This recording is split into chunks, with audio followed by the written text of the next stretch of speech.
Enfermedades casi erradicadas hace 40 años por las vacunas, como la tosferina o el sarampión, están resurgiendo en la sociedad occidental por el descenso en la protección inmunológica.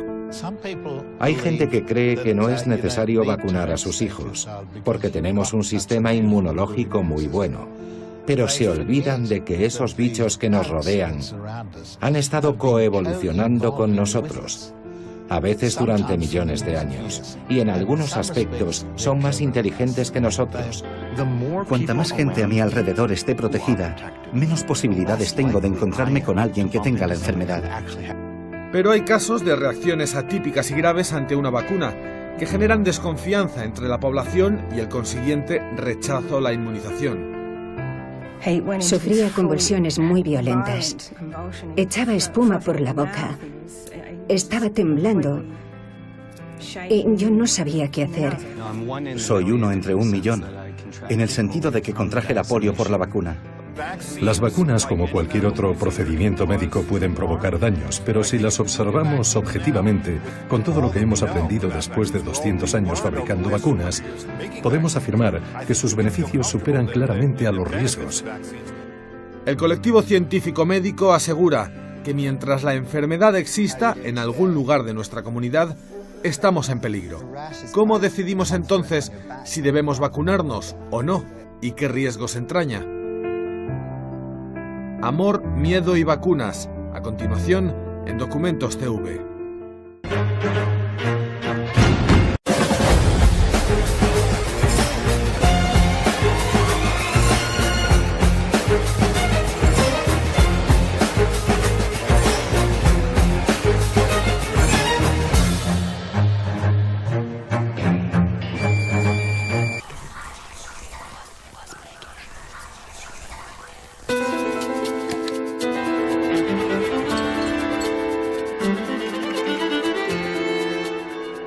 Nuestras vidas están unidas como nunca antes, conectadas cada día de miles de formas imperceptibles.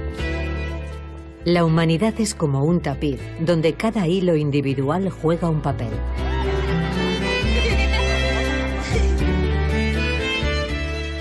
Pero hay peligros entre nosotros.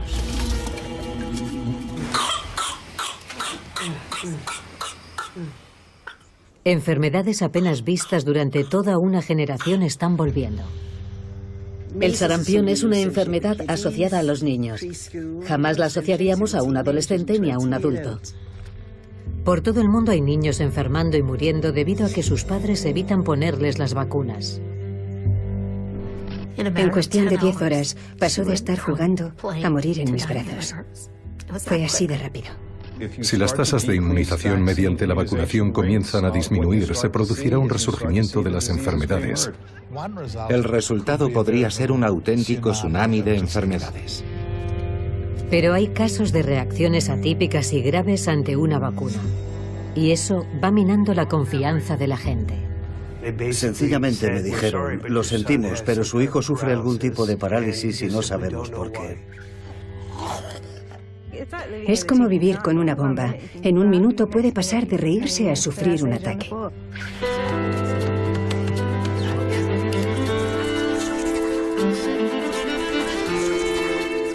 ¿Cómo decidimos si debemos vacunar o no? ¿Y cuáles son los auténticos riesgos? Creo que la clave es la comunicación, la sinceridad. Y pienso que la comunidad médica tiene que poner todas las cartas sobre la mesa. No se trata de decir, oh Dios mío, tengo miedo, y que ese sea el fin de la conversación. No, ese es el comienzo de la conversación.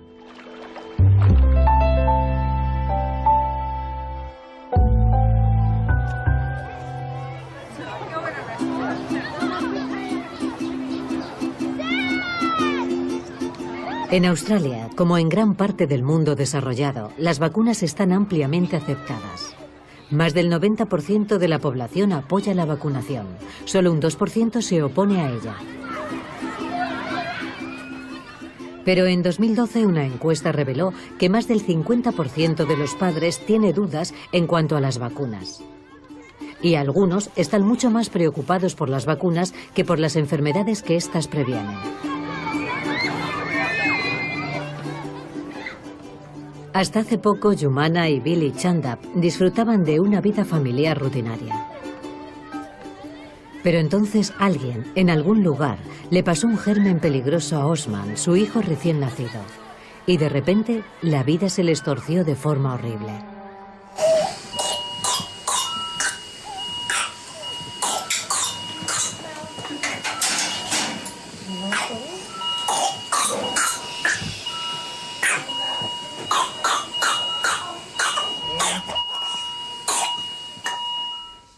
Osman Chandap tiene 7 semanas de vida.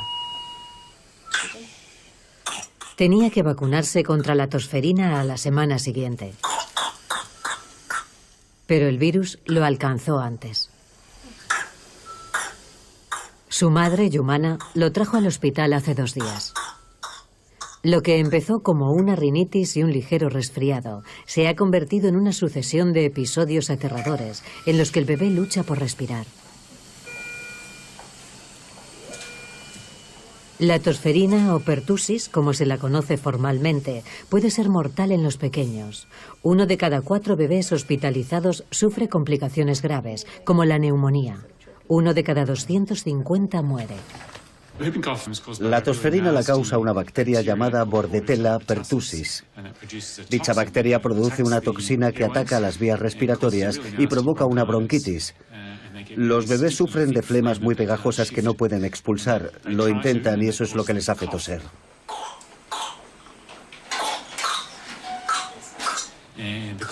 La tos tiene que ser muy vigorosa, pero a menudo los bebés no tienen toses efectivas y en ocasiones dejan de respirar. Si eso pasa durante bastante tiempo, obviamente no les entra oxígeno, por lo tanto se ponen rojos. Y si dura todavía más, pueden ponerse azules y eso asusta muchísimo.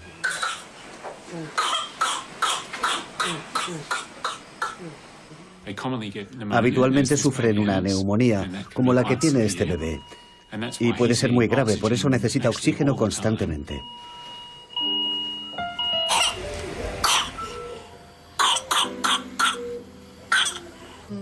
No existe una cura médica. Se utilizan antibióticos para reducir la posibilidad de contagio, pero el diminuto cuerpo de Osman debe luchar contra la infección. Es duro verlo así, ¿verdad?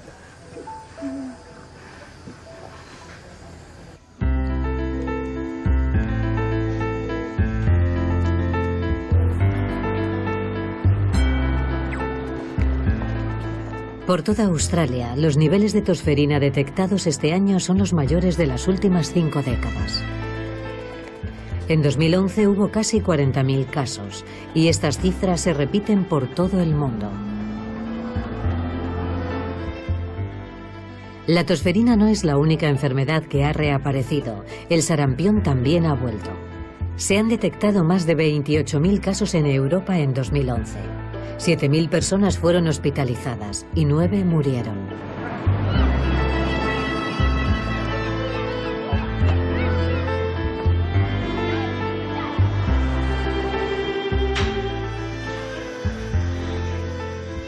Hace una semana, Christina Lederbarrow, de 26 años, era una enfermera que trabajaba en este hospital. Hoy es una paciente con sarampión, sufre una fiebre peligrosamente alta y es incapaz de respirar sin ayuda. La madre de Christina, Elaine, la visita cada día en esta sala de aislamiento. Pensaba que a estas alturas ya casi habría superado la enfermedad, pero necesita más tiempo. Es asmática y se le ha agarrado al pecho. Eso hace que le dure más, supongo. Como soy investigador, estoy de guardia en el ala de enfermedades contagiosas y llegué aquí sin haber visto un caso de sarampión en adultos en toda mi vida. Sin embargo, en mi primer día aquí ya he visto 3 casos. En 2013 se produjeron más de 2.000 casos de sarampión por toda Inglaterra y Gales. Esta es la tasa más alta en casi 20 años. Una enfermedad apenas vista por una generación entera ha vuelto. ¿Cómo te encuentras? Sigo con náuseas. Sigues con náuseas. La erupción es bastante grande en la espalda. La erupción del sarampión no es solo un problema de la parte exterior del cuerpo. Esa misma inflamación puede afectar en el interior, a los pulmones y al cerebro. Puedes acabar con daños a largo plazo. Hay casos bien documentados de niños que acaban ciegos o sordos si logran sobrevivir o que mueren debido a que el sarampión les afectó al cerebro. Solo quiero que te recuperes y vuelvas a casa. Cristina no estaba vacunada. Más del 90% de las personas que no son inmunes y que se ven expuestas al sarampión se contagian. Si nos fijamos en los casos que nos entran, la inmensa mayoría son personas que no han sido vacunadas y como es una enfermedad altamente contagiosa, ha afectado a la gente que no está vacunada. No hay cura para el sarampión. La mayoría de la gente, como Cristina, se recuperará. Pasará 2 semanas en aislamiento antes de volver a casa. Pero 1 de cada 1000 personas sufre complicaciones graves y algunos mueren.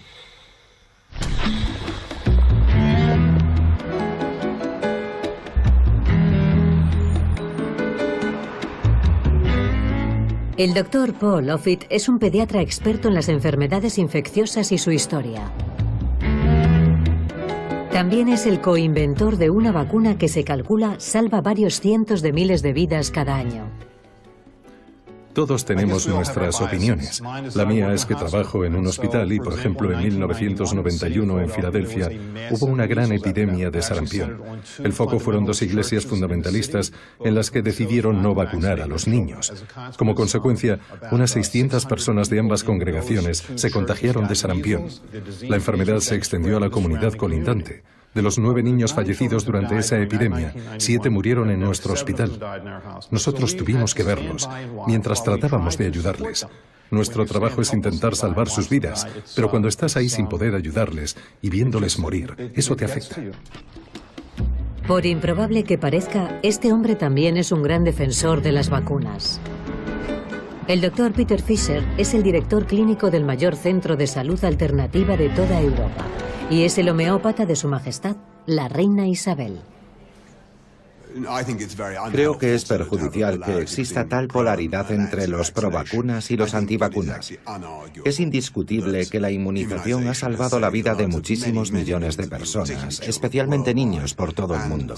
Y algunos homeópatas se oponen a la inmunización, pero creo que se equivocan, porque el fundador de la homeopatía, Samuel Hahnemann, era un ferviente defensor de la vacunación.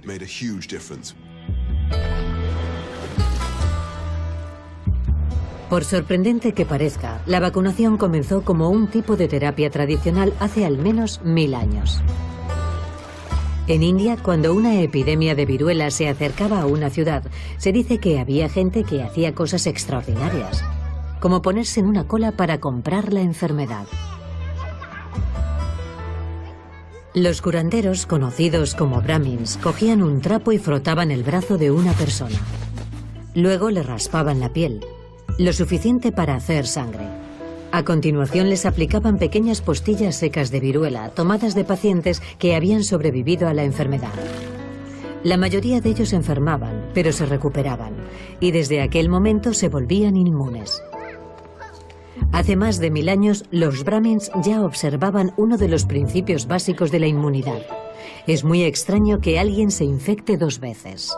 Tenemos que reconocerles el mérito. Tenían razón. Sabían que había algo que te protegía, aunque no tenían ni idea de lo que era ni del por qué.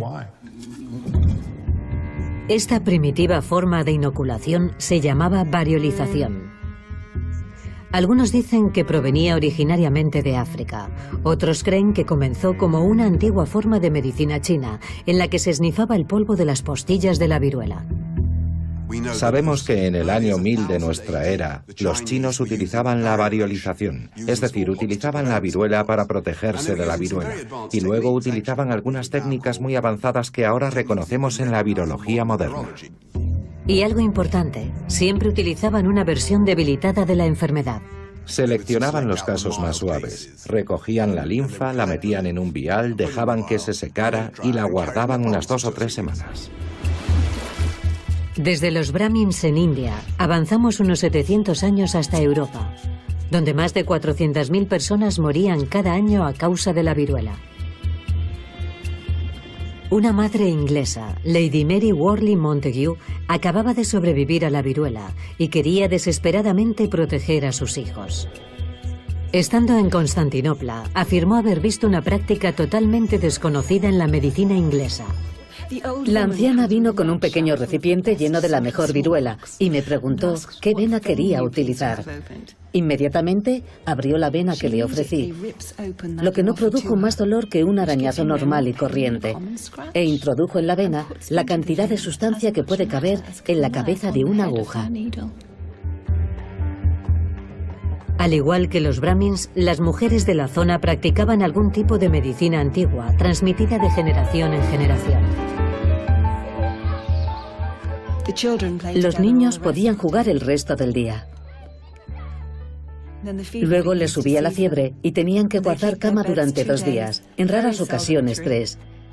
Y en 8 días se encontraban tan bien como antes de haber contraído la enfermedad. Lady Mary inoculó a su propio hijo, proporcionándole algo increíble: inmunidad.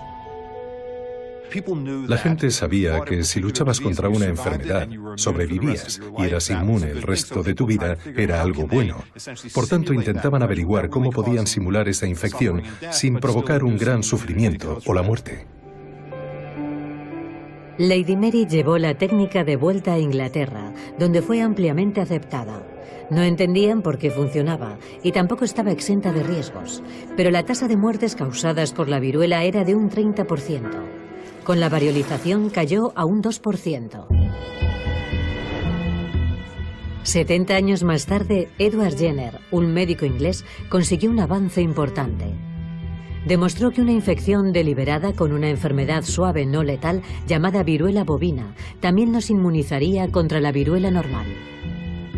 Llamó a esta técnica vacunación, que proviene del término latino vaca. La investigación de Edward Jenner hizo que elimináramos de la faz de la Tierra una enfermedad que había matado a 500 millones de personas. Increíble, ¿no creen? Fue un avance importantísimo, un avance que provocaría la eliminación del virus de la faz de la Tierra. Pero cuando la viruela desapareció, ocurrió algo curioso. Comenzaron a circular historias sobre los peligros de la vacunación. En cuanto la vacuna de Jenner comenzó a utilizarse de forma habitual, la gente empezó a preocuparse, por el mismo motivo por el que se preocupan hoy. Es decir, adultos y niños se estaban inoculando con un fluido biológico que no entendían. Y hoy hay una fuerza muy poderosa en juego. Las preocupaciones en torno a las vacunas no son nuevas. Creo que Internet tiene una fuerza mucho mayor que la que el mundo se esperaba. La doctora Heidi Larson es antropóloga. Estudia los motivos por los que la gente confía o no en las vacunas. Si dejamos a un lado los grupos extremos de provacunas y antivacunas, hay un 80 y pico % de gente en el centro que está dentro de la norma social. Es algo que hacemos, algo que es bueno para nuestros hijos y para la salud pública. También hay gente que empieza a cuestionarse las cosas, y una cantidad moderada de cuestionamiento es sana. También hay gente que empieza a volverse más ansiosa y que es más vulnerable a convertirse en antivacunas si no cree estar obteniendo la información adecuada o no se le escucha. Heidi y su equipo monitorizan las inquietudes en torno a las vacunas por todo el mundo. Localizan y escuchan las historias que se difunden relacionadas con las vacunas, ya sean ciertas o falsas. No hay un mundo polarizado entre una población pro vacunas y otra antivacunas. Son dos extremos como los que existen en muchas disciplinas. Y hay un grupo inmenso de gente que, sencillamente, se hace preguntas saludables. ¿Es bueno cuestionarse la vacunación? Claro que sí. Es el comienzo de una conversación que dice, esto es algo de lo que deberíamos preocuparnos. El doctor Brian Figmund Fisher es psicólogo y científico. Su trabajo se basa en comprender lo que pensamos del riesgo. Trabaja en la Universidad de Michigan, donde en este hall, en 1955, se anunció la primera vacuna contra la polio. La vacunación es arriesgada, no es una percepción, es arriesgada. Hablamos de inyectar cuerpos extraños en nuestros cuerpos y dejar que nuestro sistema inmunológico reaccione ante ellos. Sinceramente, esa es una de las cosas más importantes que debemos saber. No está mal tener miedo, porque nuestra comprensión de las vacunas es algo que debería provocar miedo en nosotros.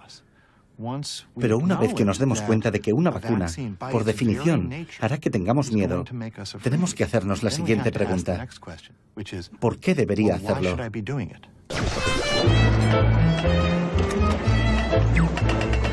El primer paso para comprender la vacunación es comprender la inmunidad.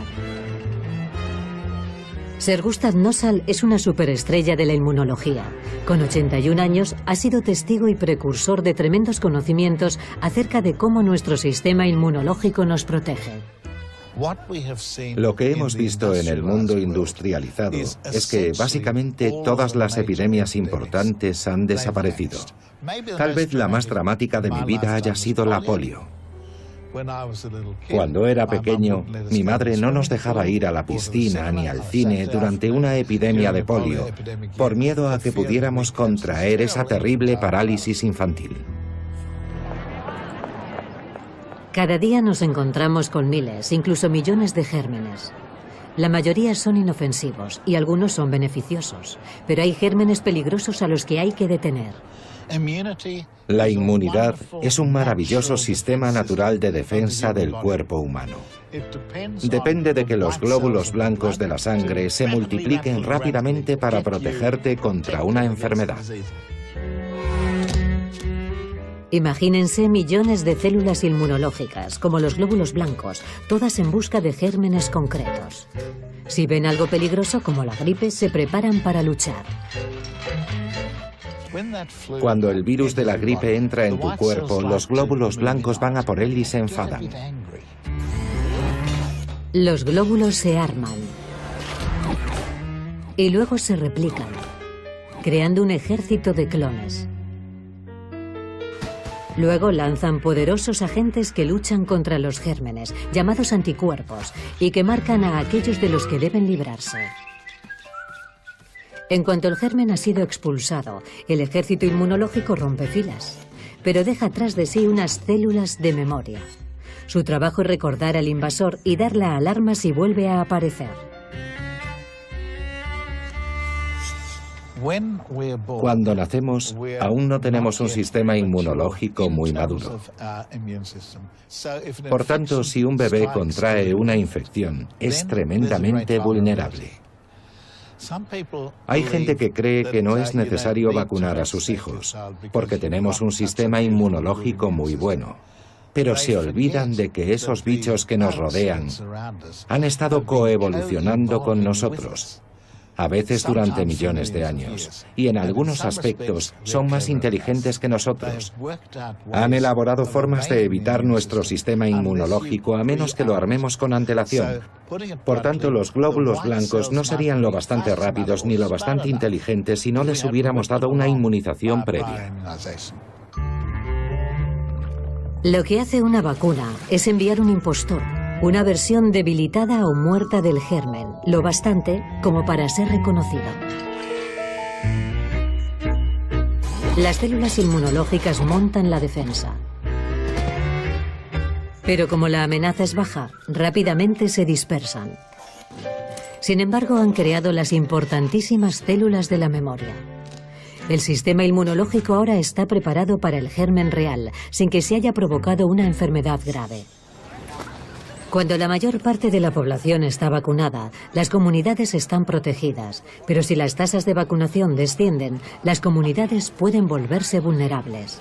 Por ejemplo, como el sarampión es tan infeccioso, necesitamos un 95% de cobertura de vacunación. Si esta cae solo un poco, digamos al 89%, como pasó hace poco en Francia, el impacto puede resultar dramático.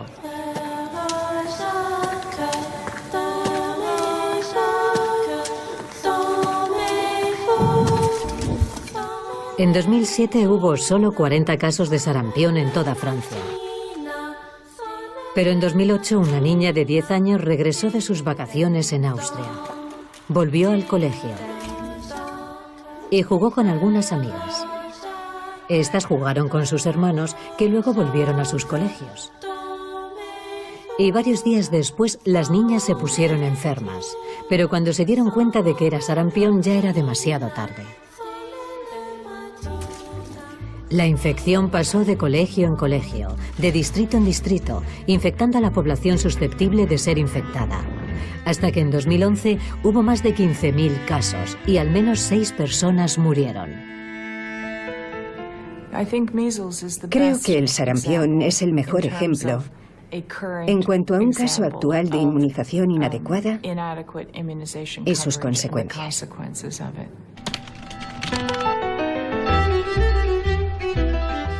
En 2012 el brote de sarampión llegó a Ucrania.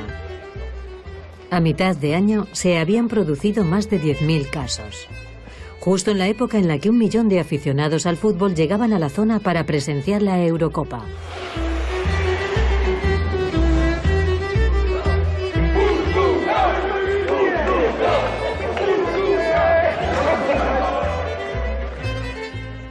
El virus del sarampión puede contagiarse por una tos, un estornudo o por el tacto. También puede estar en el aire y posarse sobre objetos durante horas.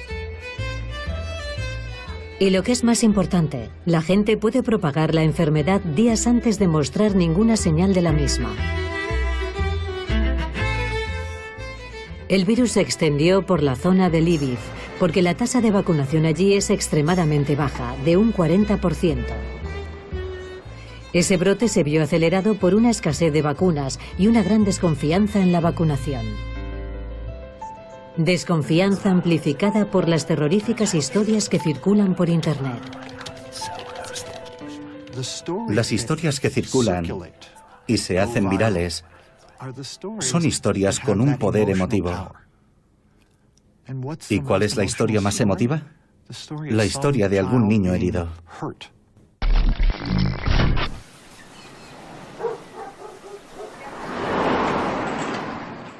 Escucha, mamá. Mira, mamá. Es el sábado. ¿El sábado es? Con 6 años, Luke Philbin ya ha sufrido más de 500 ataques. Ataques que le han dejado muy vulnerable y con daños cerebrales. Es como una mezcla entre un niño y un recién nacido. Tiene 6 años y medio, pero en muchos aspectos es como un recién nacido. Es divino. Es la luz de nuestras vidas y un amor. Pero requiere de muchísimos cuidados y atención. Hay que vigilarlo constantemente. Tenemos cámaras en su cama. Luke nació siendo un bebé sano, feliz y normal. Cuando tenía 6 meses, Sam lo llevó al médico para ponerle sus vacunas. 17 horas después, Luke sufrió su primer ataque. Sufría convulsiones muy violentas. Echaba espuma por la boca. Estaba temblando. Y yo no sabía qué hacer, así que llamé a una ambulancia.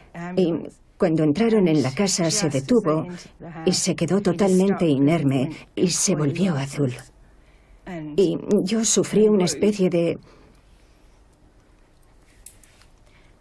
experiencia extracorporal. Yo estaba como volando, ¿sabes? Mirando hacia abajo, sin saber qué hacer. Da igual. Los sanitarios entraron, le dieron oxígeno y me dijeron que tenían que llevarlo al hospital inmediatamente. Los médicos le explicaron que la vacuna le había provocado fiebre y que esta a su vez le había provocado el ataque. Y entonces, 10 días después, recibí otra llamada de Sam en el trabajo. Había sufrido otro ataque. Fue entonces cuando nos dimos cuenta de que pasaba algo muy grave.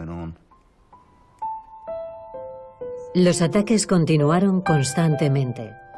¿Estás bien, hijo? ¿Estás bien?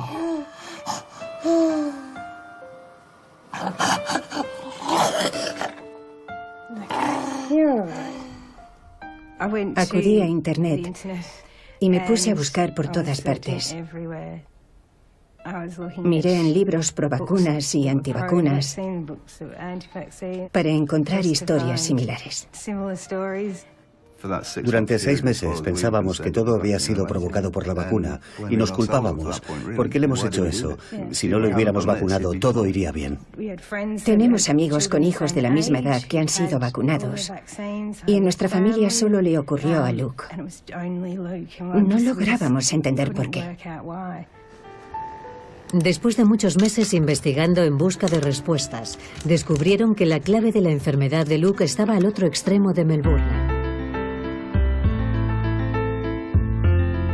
La profesora Ingrid Scheffer lidera un equipo de neurocientíficos australianos que estudian casos extraños como el de Luke, casos en los que se producen largos periodos de ataques poco después de las vacunas. ¿Puedes ver el canguro?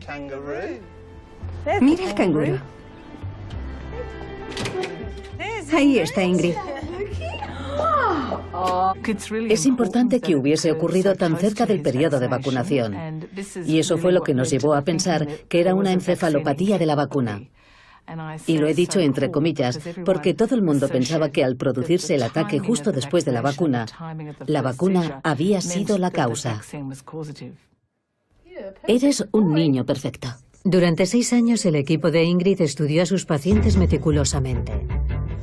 Se dieron cuenta de que los historiales y los síntomas coincidían con una forma rara de epilepsia llamada síndrome de Dravet.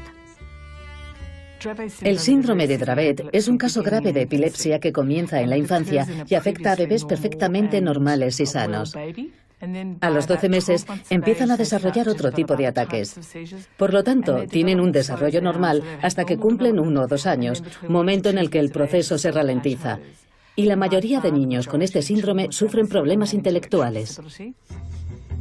El síndrome de Dravet viene provocado por una mutación en un gen concreto llamado SCN1A.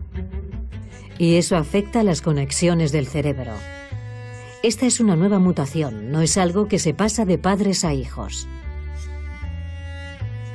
En 2006, el equipo realizó un descubrimiento clave. La mayoría de los niños que sufrían ataques prolongados tras la vacunación también tenían el gen del síndrome de Dravet. El gen, la mutación SCN1A, es la causa del síndrome de Dravet y la vacuna es la desencadenante del ataque. Cualquiera que tenga epilepsia sufre desencadenantes para sus ataques. No son las causas, son sus desencadenantes. Lo que provoca la epilepsia es el gen, pero los desencadenantes suelen ser la privación del sueño, el estrés y, en este caso, la vacunación. Cuando examinaron a Luke, descubrieron que tenía la mutación de ese gen. También sufría el síndrome de Dravet. Por un lado supimos lo que era. Era la mutación de un gen. No iba a desaparecer, era para toda la vida. Pero por otro lado, sabíamos que no era nada que hubiéramos hecho nosotros. Básicamente nos dijeron, no fue culpa vuestra, y eso fue... Sí, fue importante. Buen chico. Hoy, Sam y Tom saben que cualquier tipo de fiebre podría haber desencadenado los ataques de Luke, ya fuera la de un dolor de muelas o la de una vacuna. También han asumido que Luke iba a tener este problema de todos modos. Ahora sé que habría sufrido su primer ataque con o sin la vacuna. Hemos decidido no vacunarle más porque sabemos que la vacuna fue un desencadenante. La decisión de no vacunar a Luke ha sido dura, ya que la fiebre de una enfermedad como el sarampión podría matarlo. Así que es vulnerable si lo hacen, pero tal vez lo sea más si no lo hacen. Buenas noches, cariño. Confiamos en que los demás vacunen a sus hijos para proteger a Luke. Casos como el de Luke son extremadamente raros. Es más probable que te alcance un rayo. Y aún así, esta historia revela una mayor comprensión acerca de la compleja relación entre los genes y las vacunas.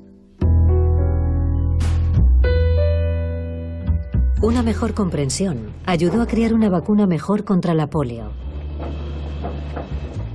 Este aparato tan extraño es un pulmón de acero, una reliquia de la epidemia de polio de los años 50 en Estados Unidos.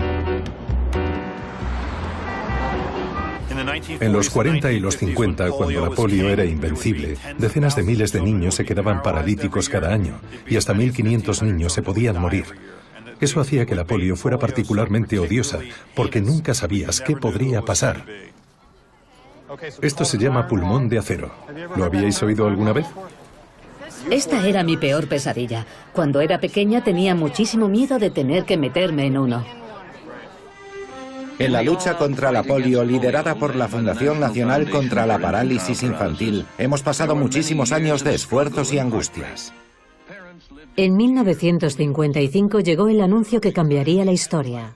Un importante obstáculo médico ha sido derribado con el descubrimiento del doctor Jonas Salk, la vacuna contra la polio, que extenderá un manto de protección sobre millones de niños americanos.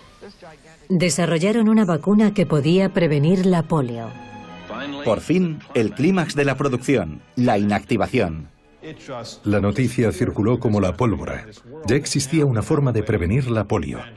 Fue el momento más dramático del desarrollo de las vacunas, porque la gente tenía muchísimo miedo.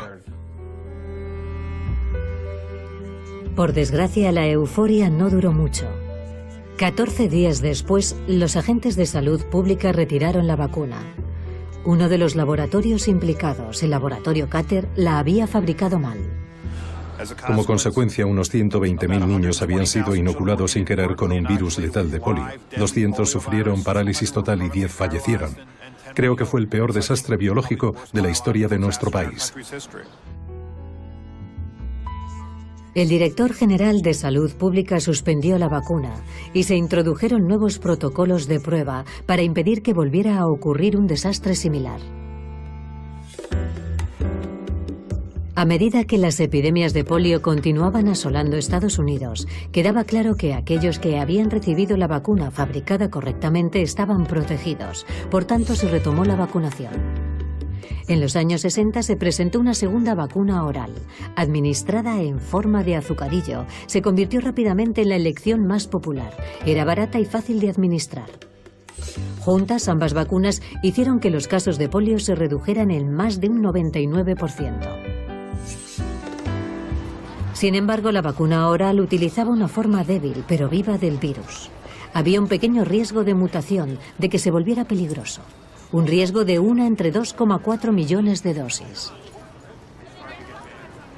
En los años 90, los únicos casos de polio en Estados Unidos fueron los provocados por la vacuna oral. Casos como el de David Salomon.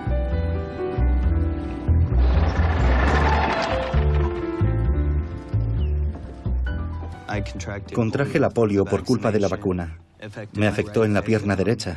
Mis músculos se atrofiaron. Llevo un aparato en la pierna.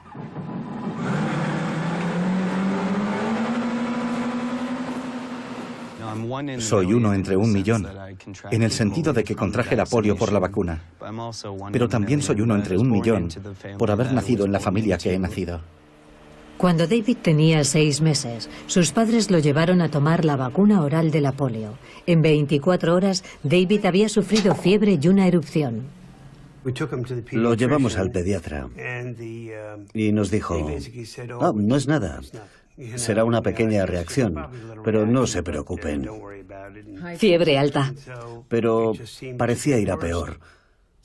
De repente nos dimos cuenta de que no podía mover sus piernas. La parálisis de David acabó vinculándose a la vacuna oral de la polio. Te sientes culpable, porque sabes que tú, el médico y la sociedad, formamos parte de un esfuerzo colectivo que al final acabó provocándole la polio a tu hijo. Sentí rabia cuando me enteré de que existía una vacuna más segura. Baja la acera. Quiero enseñarte algo. La vacuna más segura era la inyectable, fabricada correctamente. Y tu rabia hace que pases a la acción. John fue directamente al Capitolio, en Washington, a hablar con los directores del Centro de Control de Enfermedades. El Congreso puede supervisarlo todo. Los centros de control de enfermedades, todas las vacunas, las leyes. Utilizando sus habilidades como periodista y como miembro de un lobby, John luchó para que se sustituyera la vacuna oral de la polio por su versión inyectable. Tardó casi 10 años, pero en 1999 el gobierno estadounidense anunció el cambio. Esta vacuna tenía un problema y había una vacuna mejor y lo hemos arreglado. El sistema ha funcionado. Mucha gente ha tenido que sufrir, pero el sistema ha funcionado. No estoy en contra de las vacunas, soy pro vacunas. Antes de que existiesen, miles de personas contraían la polio y ese número disminuyó significativamente. Así que ahora hay menos gente que enferma y menos gente que se ve afectada. Y eso es bueno. Cambiar y adaptar las vacunas a medida que van surgiendo nuevas pruebas es un proceso en marcha, un proceso vital.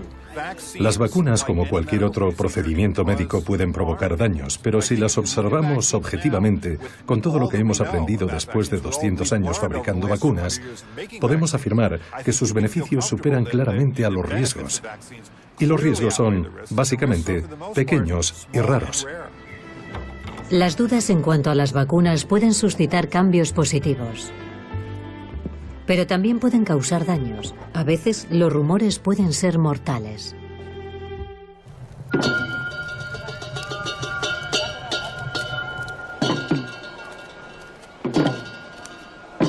Muy lejos, aparentemente perdido en el tiempo, se encuentra el reino himalayo de Bután.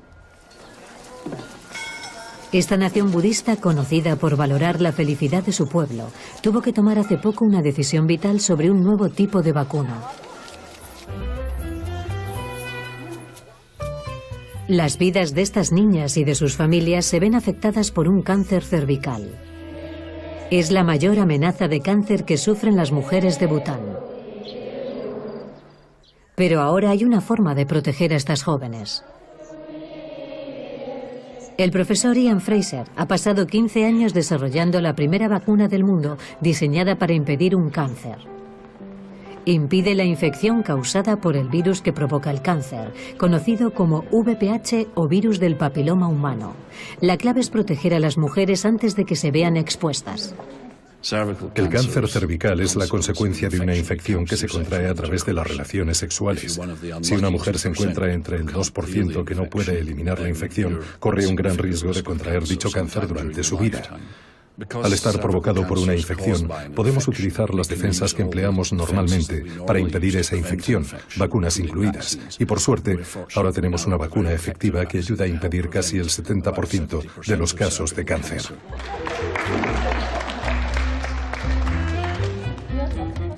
Detener el virus también puede evitar otros tipos de cáncer, como algunos orales y genitales. Y la vacuna también está recomendada para chicos.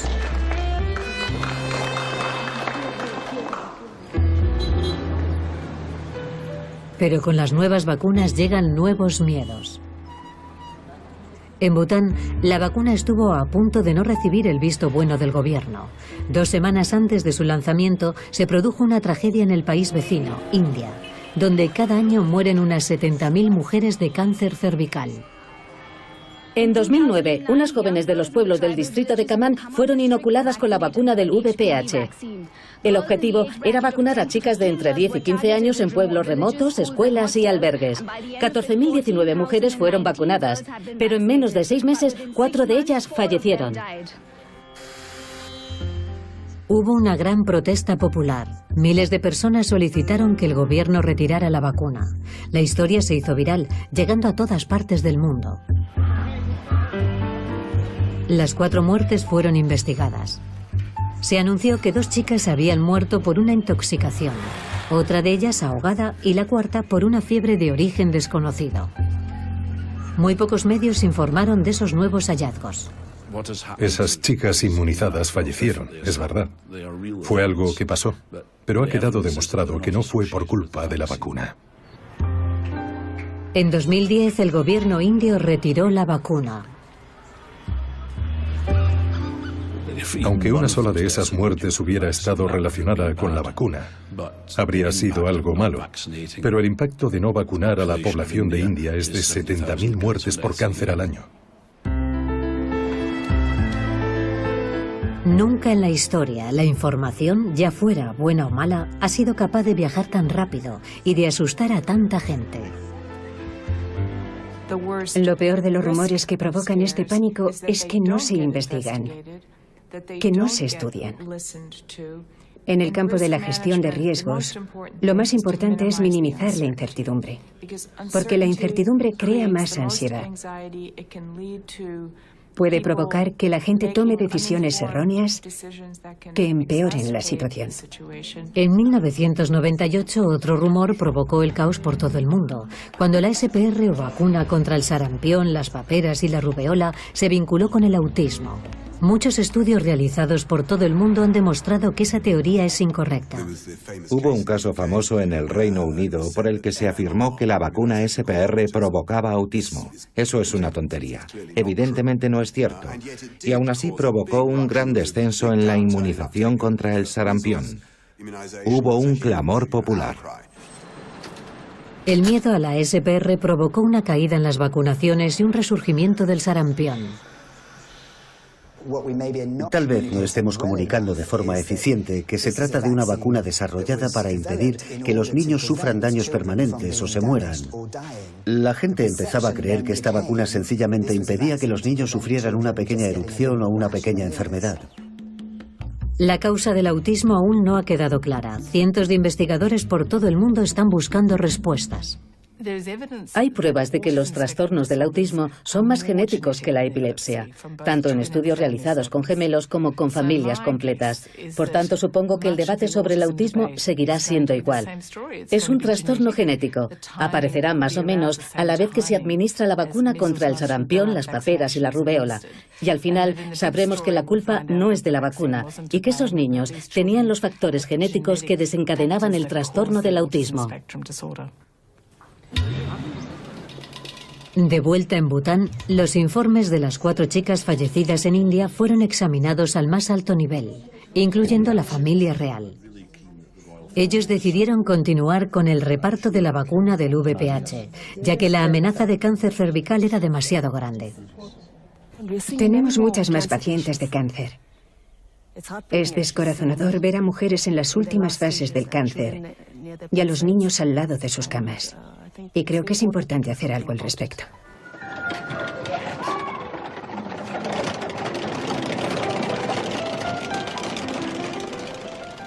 Proteger a tus seres queridos es una cruzada universal.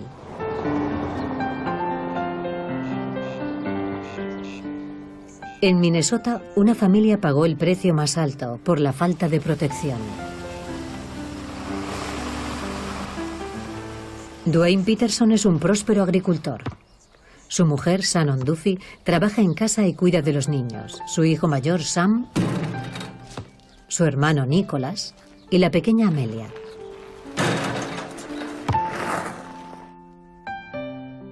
Pero falta una niña. En 2001, Sam tenía una hermana mayor llamada Abigail. Abigail era mi hija mayor. Protegía mucho a su hermano pequeño, a su familia, a su madre y a su padre. Era muy cariñosa. El 18 de febrero de 2001 comenzó como un domingo normal, con los niños jugando felizmente tras la misa. Entonces Abigail comenzó a quejarse de dolor de cabeza. Al caer la tarde comenzó a vomitar y le subió la fiebre. Hablé con una enfermera. Me dijo que había una epidemia de gripe con vómitos, que le controlase la fiebre y que la mantuviera lo más baja posible. Pero sobre las 5:30 de la mañana, llamó a su padre y Dwayne fue corriendo. Entonces me dijo: Shannon, tienes que ver a Abigail. Tiene unas manchas violetas en las piernas. Tenemos que ir a urgencias. Tenemos que ir al hospital inmediatamente. El hospital más cercano estaba a casi 1 hora de distancia. Nos subimos al coche. Me senté atrás entre los niños. Me pareció que tardamos una eternidad en llegar. Y mientras abrazaba a Abigail, ella me decía: mamá, me duele todo. Y yo le dije: lo sé, cielo. Estás enferma. Hacemos lo que podemos. Te estamos llevando al hospital lo más rápido que podemos. Pero entonces sentí que Dios se la estaba llevando. Sentí que se había ido. Y entonces dejó de moverse en mis brazos. A primera hora de la mañana, Abigail fue declarada muerta.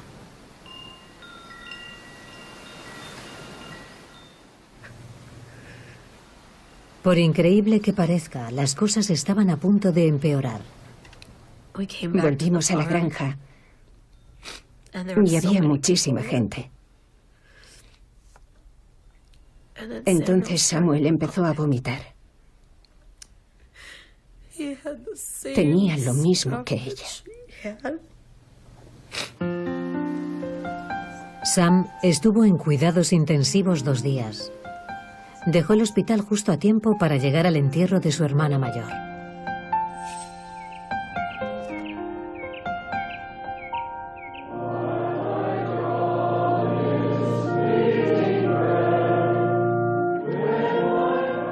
Sam y Abigail habían contraído la enfermedad neumocócica.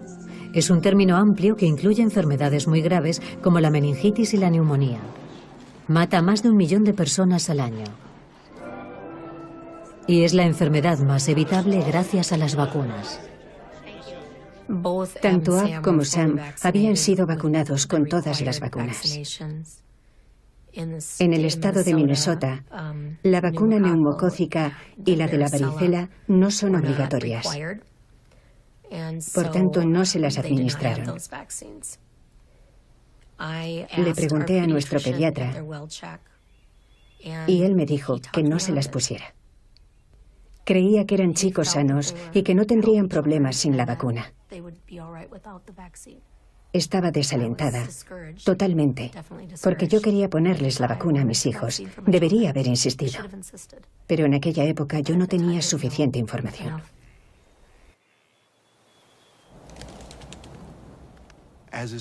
Como pasa con muchas enfermedades, no sabemos cuándo nos contagiamos. Hay 2 cosas que cuentan para saber si voy a caer enfermo o no. Una es, si me encuentro con alguien que tiene la enfermedad, ¿estoy protegido contra ella o no? Eso es lo que solemos pensar de las vacunas, ¿no? ¿Me protegerá si me expongo a la enfermedad? Pero la otra cuestión, que es más importante, es la posibilidad que tengo de tropezarme con alguien, si cabe la posibilidad de que yo vaya a interactuar con alguien que tenga la enfermedad.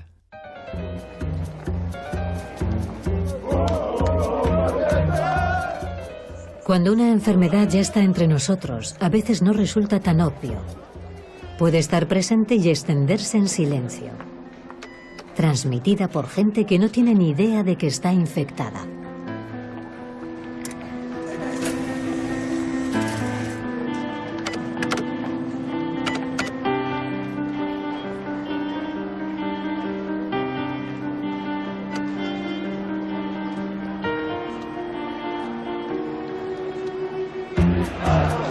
Si las tasas de vacunación son bajas, la cuestión no es si habrá gente infectada, sino cuántas personas lo estarán y el grado de gravedad.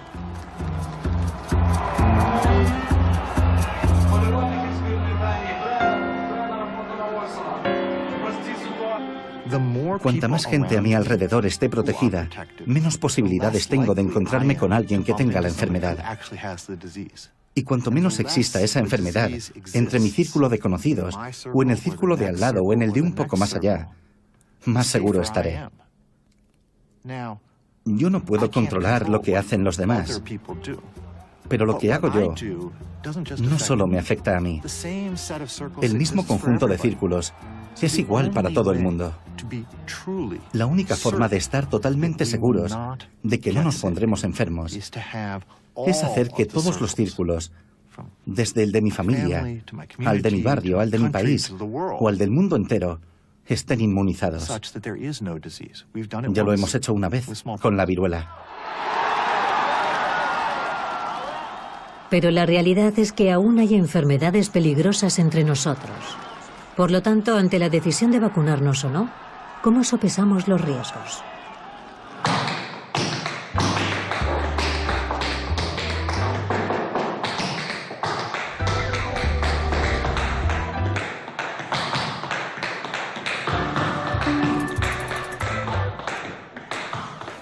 Todas nuestras vidas están expuestas a los riesgos habituales. Si camino por la calle puedo tropezar.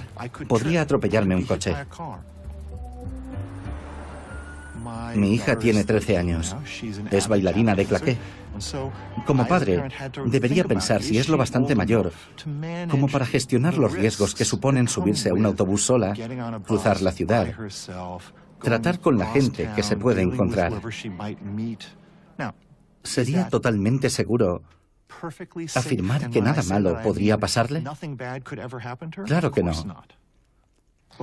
Pero elegimos aceptar esos riesgos porque los beneficios están claros.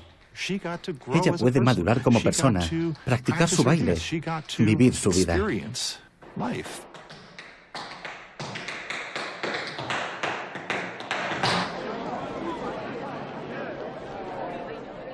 La historia de las vacunas es, en muchos sentidos, una historia de maduración.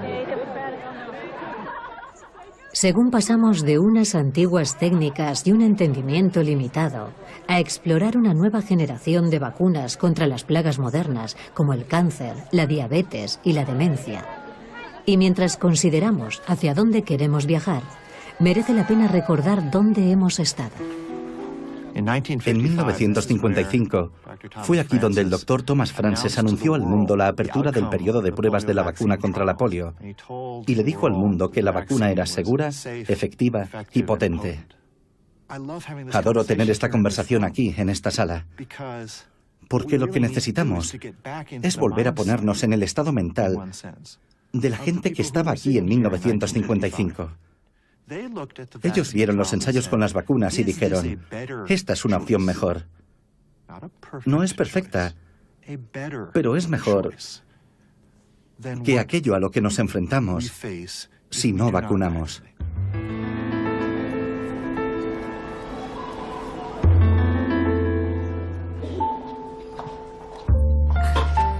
Han pasado casi 3 semanas desde que el pequeño Osman llegó al hospital con la tosferina. Solo necesita oxígeno y comida. Le daremos el alta tal vez mañana. Eso espero. Es muy estresante ver a tu bebé así. Lleva enfermo mucho tiempo. Crees que no va a mejorar, pero está en ello. Osman es uno de los afortunados, aunque pasarán meses antes de saber si sufrirá complicaciones a largo plazo en sus pulmones o en su cerebro.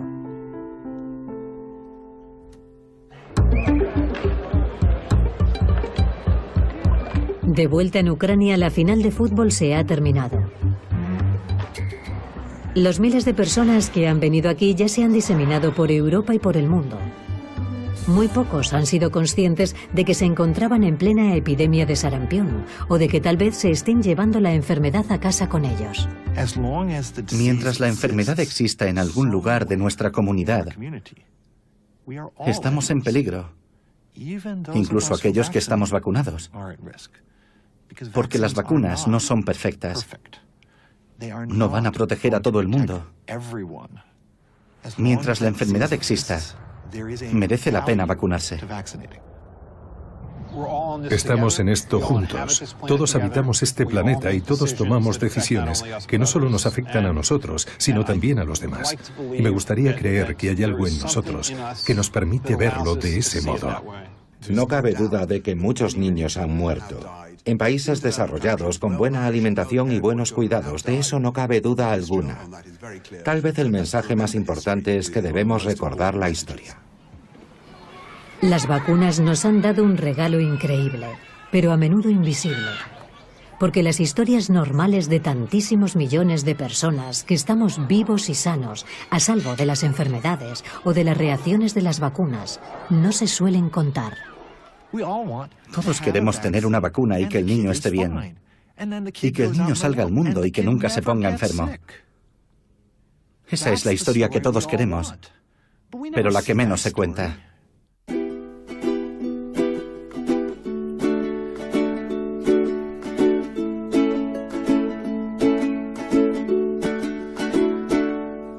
Stars live in the sky. You'll see them shining bright you'll wonder why. Carl Sagan said we are made from matter like the sun. The universe in all its beauty transformed into one. Los recursos naturales que ha recibido el Congo son una maldición. Ha causado muchos daños, mucho sufrimiento a todo nuestro pueblo. La República Democrática del Congo alberga las mayores reservas del mundo de minerales tecnológicos.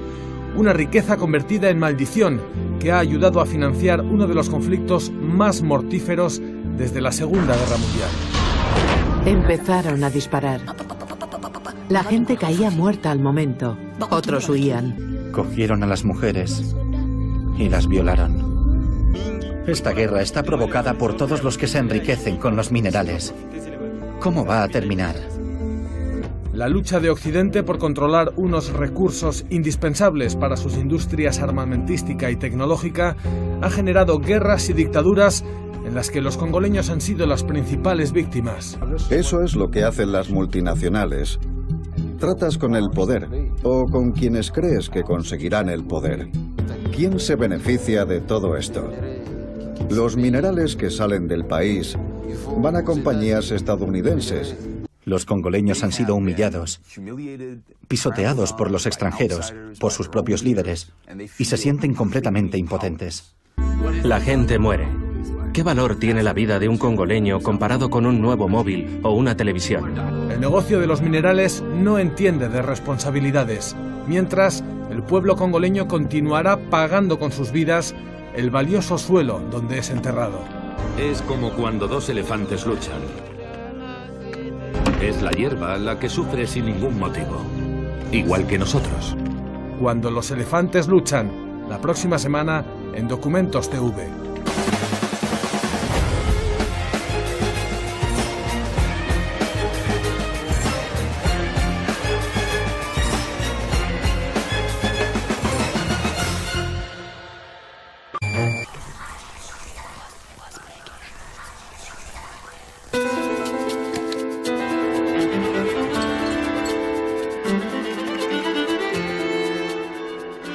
Nuestras vidas están unidas como nunca antes, conectadas cada día de miles de formas imperceptibles. La humanidad es como un tapiz, donde cada hilo individual juega un papel.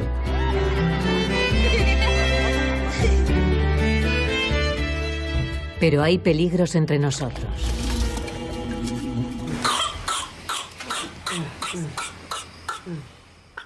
Enfermedades apenas vistas durante toda una generación están volviendo.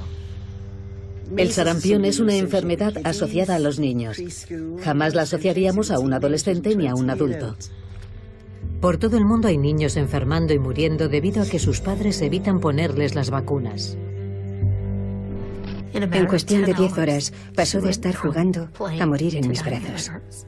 Fue así de rápido.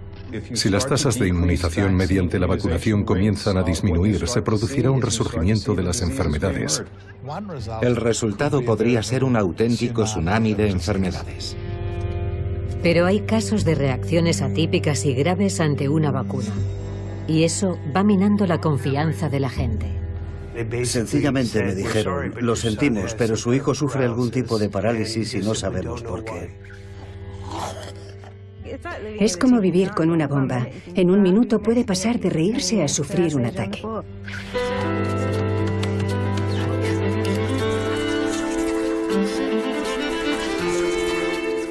¿Cómo decidimos si debemos vacunar o no? ¿Y cuáles son los auténticos riesgos? Creo que la clave es la comunicación, la sinceridad. Y pienso que la comunidad médica tiene que poner todas las cartas sobre la mesa. No se trata de decir, oh Dios mío, tengo miedo, y que ese sea el fin de la conversación. No, ese es el comienzo de la conversación.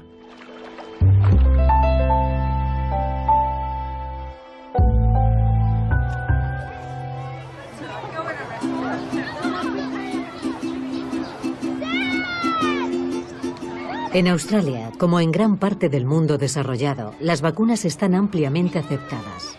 Más del 90% de la población apoya la vacunación. Solo un 2% se opone a ella. Pero en 2012 una encuesta reveló que más del 50% de los padres tiene dudas en cuanto a las vacunas. Y algunos están mucho más preocupados por las vacunas que por las enfermedades que éstas previenen.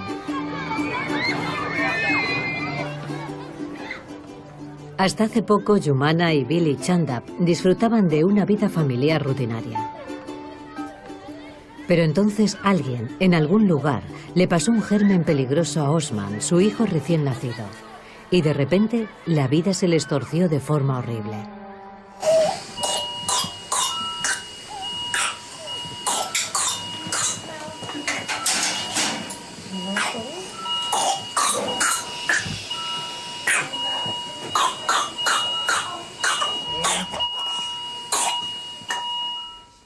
Osman Chandap tiene 7 semanas de vida. Tenía que vacunarse contra la tosferina a la semana siguiente. Pero el virus lo alcanzó antes. Su madre, Yumana, lo trajo al hospital hace 2 días. Lo que empezó como una rinitis y un ligero resfriado se ha convertido en una sucesión de episodios aterradores en los que el bebé lucha por respirar. La tosferina o pertussis, como se la conoce formalmente, puede ser mortal en los pequeños. 1 de cada 4 bebés hospitalizados sufre complicaciones graves, como la neumonía. 1 de cada 250 muere. La tosferina la causa una bacteria llamada Bordetella pertussis. Dicha bacteria sufre una fiebre peligrosamente alta y es incapaz de respirar sin ayuda. La madre de Cristina, Elaine, la visita cada día en esta sala de aislamiento. Pensaba que a estas alturas ya casi habría superado la enfermedad, pero necesita más tiempo. Es asmática y se le ha agarrado al pecho. Eso hace que le dure más, supongo. Como soy investigador, estoy de guardia en el ala de enfermedades contagiosas y llegué aquí sin haber visto un caso de sarampión en adultos en toda mi vida. Sin embargo, en mi primer día aquí ya he visto 3 casos. En 2013 se produjeron más de 2000 casos de sarampión por toda Inglaterra y Gales. Esta es la tasa más alta en casi 20 años. Una enfermedad apenas vista por una generación entera ha vuelto. ¿Cómo te encuentras? Sigo con náuseas. Sigues con náuseas. La erupción es bastante grande en la espalda. La erupción del sarampión no es solo un problema de la parte exterior del cuerpo. Esa misma inflamación puede afectar en el interior, a los pulmones y al cerebro. Puedes acabar con daños a largo plazo. Hay casos bien documentados de niños que acaban ciegos o sordos si logran sobrevivir o que mueren, debido a que el sarampión les afectó al cerebro. Solo quiero que te recuperes y vuelvas a casa. Cristina no estaba vacunada. Más del 90% de las personas que no son inmunes y que se ven expuestas al sarampión se contagian. Si nos fijamos en los casos que nos entran, la inmensa mayoría son personas que no han sido vacunadas y como es una enfermedad altamente contagiosa, ha afectado a la gente que no está vacunada. No hay cura para el sarampión. La mayoría de la gente, como Cristina, se recuperará. Pasará 2 semanas en aislamiento antes de volver a casa. Pero 1 de cada 1000 personas sufre complicaciones graves y algunos mueren.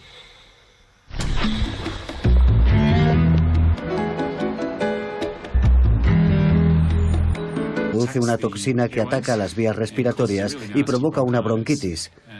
Los bebés sufren de flemas muy pegajosas que no pueden expulsar. Lo intentan y eso es lo que les hace toser.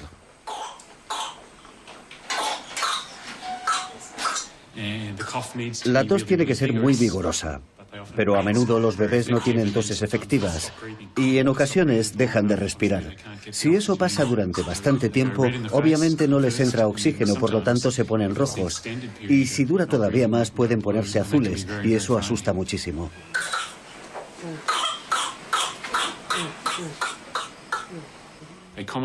Habitualmente sufren una neumonía, como la que tiene este bebé.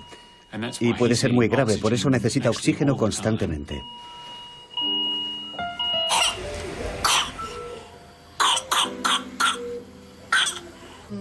No existe una cura médica. Se utilizan antibióticos para reducir la posibilidad de contagio, pero el diminuto cuerpo de Osman debe luchar contra la infección. Es duro verlo así, ¿verdad?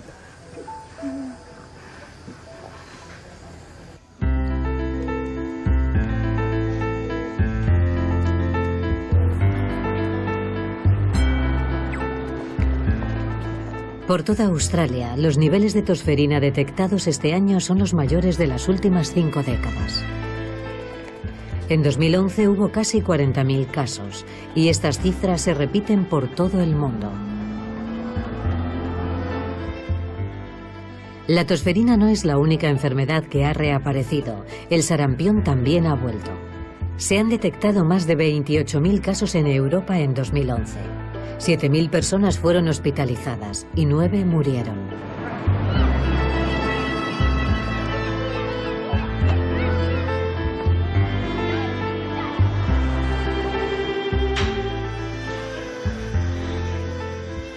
Hace una semana, Cristina Lederbarrow, de 26 años, era una enfermera que trabajaba en este hospital. Hoy es una paciente con sarampión.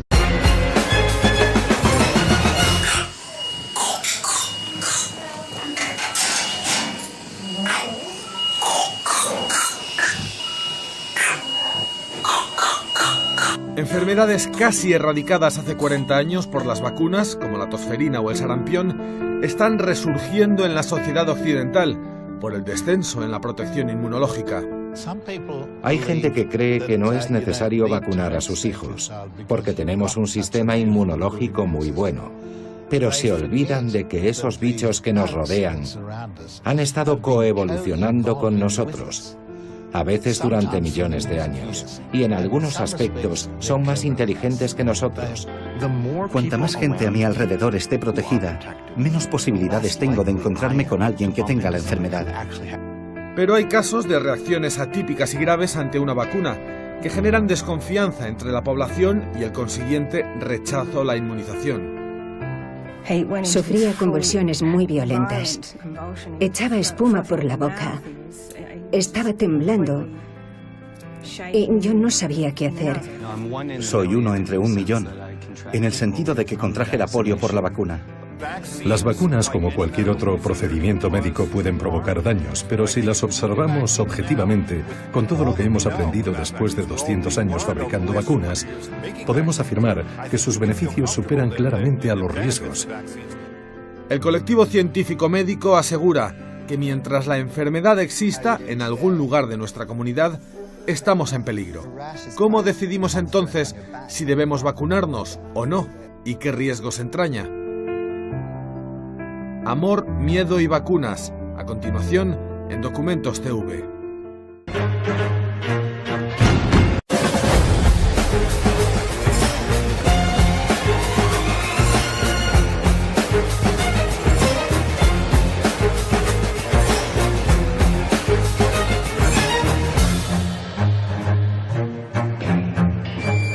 Al fútbol llegaban a la zona para presenciar la Eurocopa.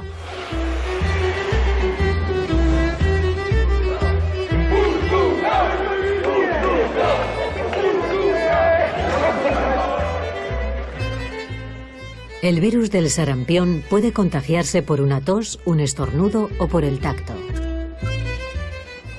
También puede estar en el aire y posarse sobre objetos durante horas. Y lo que es más importante, la gente puede propagar la enfermedad días antes de mostrar ninguna señal de la misma. El virus se extendió por la zona de Lviv, porque la tasa de vacunación allí es extremadamente baja, de un 40%. Ese brote se vio acelerado por una escasez de vacunas y una gran desconfianza en la vacunación. Desconfianza amplificada por las terroríficas historias que circulan por Internet. Las historias que circulan y se hacen virales son historias con un poder emotivo.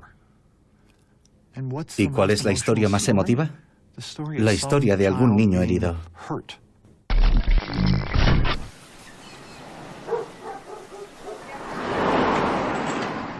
Escucha, mamá. Mira, mamá. Es el sábado. ¿El sábado es?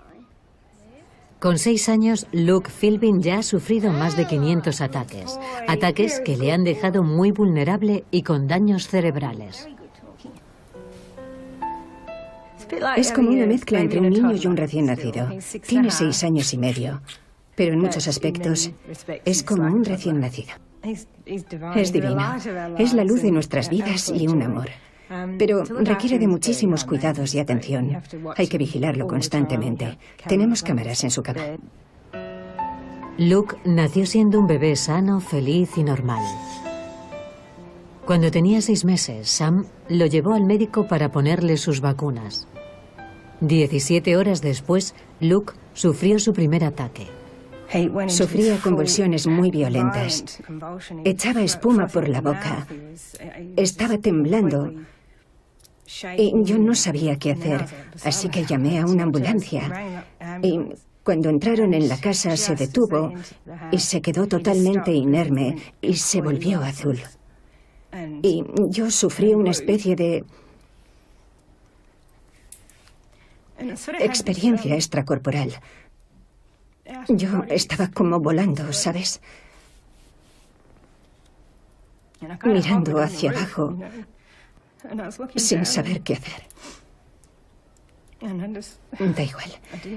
Los sanitarios entraron, le dieron oxígeno y me dijeron que tenían que llevarlo al hospital inmediatamente.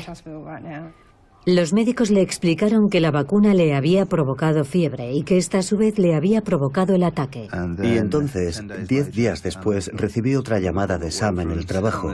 Había sufrido otro ataque. Fue entonces cuando nos dimos cuenta de que pasaba algo muy grave. Los ataques continuaron constantemente. ¿Estás bien, hijo? ¿Estás bien?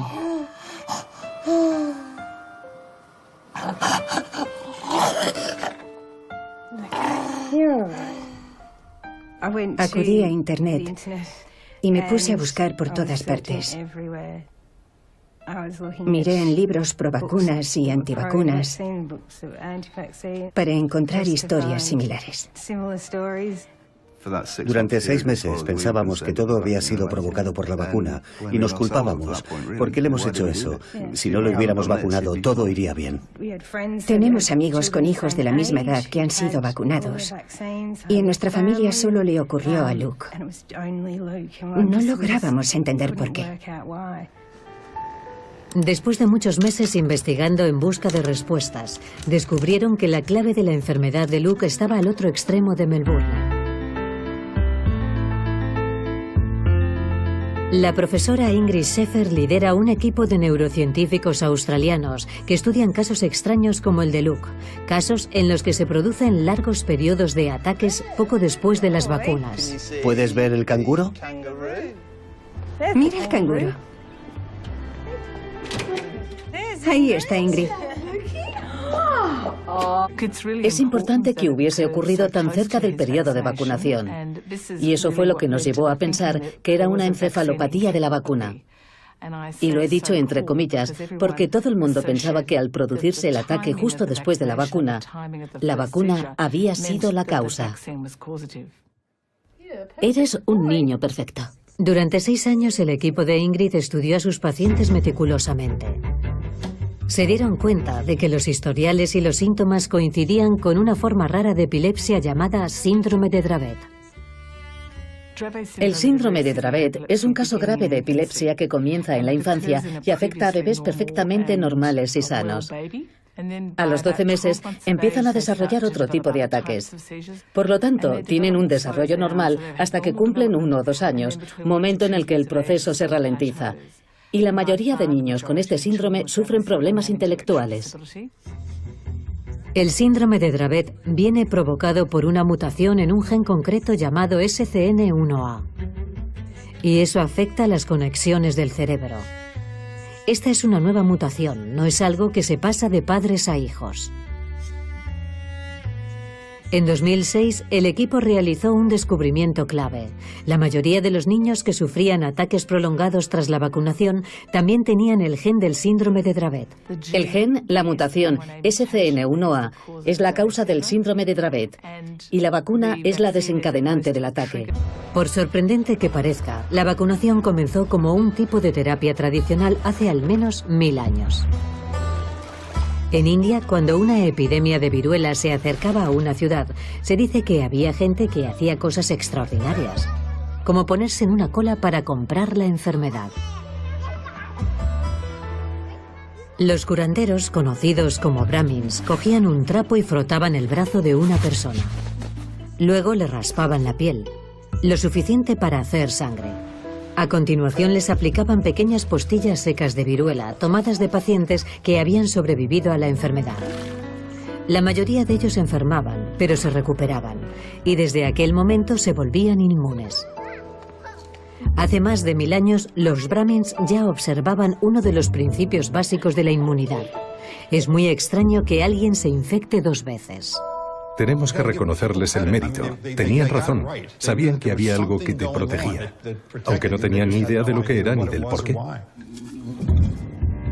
Esta primitiva forma de inoculación se llamaba variolización. Algunos dicen que provenía originariamente de África. Otros creen que comenzó como una antigua forma de medicina china, en la que se esnifaba el polvo de las postillas de la viruela. Sabemos que en el año 1000 de nuestra era, los chinos utilizaban la variolización, es decir, utilizaban la viruela para protegerse de la viruela, y luego utilizaban algunas técnicas muy avanzadas que ahora reconocemos en la virología moderna. Y algo importante, siempre utilizaban una versión debilitada de la enfermedad. Seleccionaban los casos más suaves, recogían la linfa, la metían en un vial, dejaban que se secara y la guardaban unas 2 o 3 semanas. Desde los brahmins en India, avanzamos unos 700 años hasta Europa, donde más de 400.000 personas morían cada año a causa de la viruela. Una madre inglesa, Lady Mary Worley Montagu, acababa de sobrevivir a la viruela y quería desesperadamente proteger a sus hijos. Estando en Constantinopla, afirmó haber visto una práctica totalmente desconocida en la medicina inglesa. La anciana vino con un pequeño recipiente lleno de la mejor viruela y me preguntó qué vena quería utilizar. Inmediatamente abrió la vena que le ofrecí, lo que no produjo más dolor que un arañazo normal y corriente, e introdujo en la vena la cantidad de sustancia que puede caber en la cabeza de una aguja. Al igual que los brahmins, las mujeres de la zona practicaban algún tipo de medicina antigua, transmitida de generación en generación. Los niños podían jugar el resto del día. Luego les subía la fiebre y tenían que guardar cama durante 2 días, en raras ocasiones 3. Y en 8 días se encontraban tan bien como antes de haber contraído la enfermedad. Lady Mary inoculó a su propio hijo, proporcionándole algo increíble: inmunidad. La gente sabía que si luchabas contra una enfermedad, sobrevivías y eras inmune el resto de tu vida, era algo bueno. Por tanto, intentaban averiguar cómo podían simular esa infección sin provocar un gran sufrimiento o la muerte. Lady Mary llevó la técnica de vuelta a Inglaterra, donde fue ampliamente aceptada. No entendían por qué funcionaba y tampoco estaba exenta de riesgos, pero la tasa de muertes causadas por la viruela era de un 30%. Con la variolización cayó a un 2%. 70 años más tarde, Edward Jenner, un médico inglés, consiguió un avance importante. Demostró que una infección deliberada con una enfermedad suave no letal llamada viruela bovina también nos inmunizaría contra la viruela normal. Llamó a esta técnica vacunación, que proviene del término latino vaca. La investigación de Edward Jenner hizo que elimináramos de la faz de la Tierra una enfermedad que había matado a 500 millones de personas. Increíble, ¿no creen? Fue un avance importantísimo, un avance que provocaría la eliminación del virus de la faz de la Tierra. Pero cuando la viruela desapareció, ocurrió algo curioso. Comenzaron a circular historias sobre los peligros de la vacunación. En cuanto la vacuna de Jenner comenzó a utilizarse de forma habitual, la gente empezó a preocuparse, por el mismo motivo por el que se preocupan hoy. Es decir, adultos y niños se estaban inoculando con un fluido biológico que no entendían. Y hoy hay una fuerza muy poderosa en juego. Las preocupaciones en torno a las vacunas no son nuevas. Creo que Internet tiene una fuerza mucho mayor que la que el mundo se esperaba. La doctora Heidi Larson es antropóloga. Estudia los motivos por los que la gente confía o no en las vacunas. Si dejamos a un lado los grupos extremos de provacunas y antivacunas, hay un 80 y pico % de gente en el centro que está dentro de la norma social. Es algo que hacemos, algo que es bueno para nuestros hijos y para la salud pública. También hay gente que empieza a cuestionarse las cosas, y una cantidad moderada de cuestionamiento es sana. También hay gente que empieza a volverse más ansiosa y que es más vulnerable a convertirse en antivacunas si no cree estar obteniendo la información adecuada o no se le escucha. Heidi y su equipo monitorizan las inquietudes en torno a las vacunas por todo el mundo. Localizan y escuchan las historias que se difunden relacionadas con las vacunas, ya sean ciertas o falsas. No hay un mundo polarizado entre una población pro vacunas y otra antivacunas. Son dos extremos como los que existen en muchas disciplinas. Y hay un grupo inmenso de gente que, sencillamente, se hace preguntas saludables. ¿Es bueno cuestionarse la vacunación?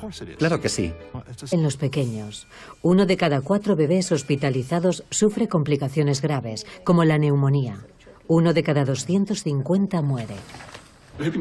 La tosferina la causa una bacteria llamada Bordetella pertussis. Dicha bacteria produce una toxina que ataca las vías respiratorias y provoca una bronquitis. Los bebés sufren de flemas muy pegajosas que no pueden expulsar. Lo intentan y eso es lo que les hace toser.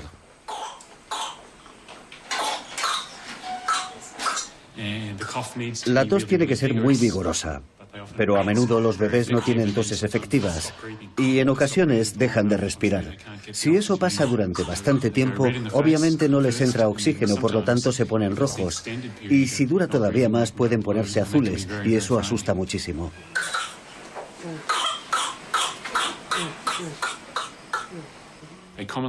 Habitualmente sufren una neumonía, como la que tiene este bebé. Y puede ser muy grave, por eso necesita oxígeno constantemente.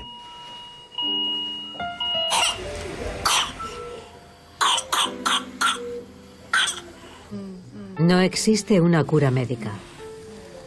Se utilizan antibióticos para reducir la posibilidad de contagio, pero el diminuto cuerpo de Osman debe luchar contra la infección. Es duro verlo así, ¿verdad?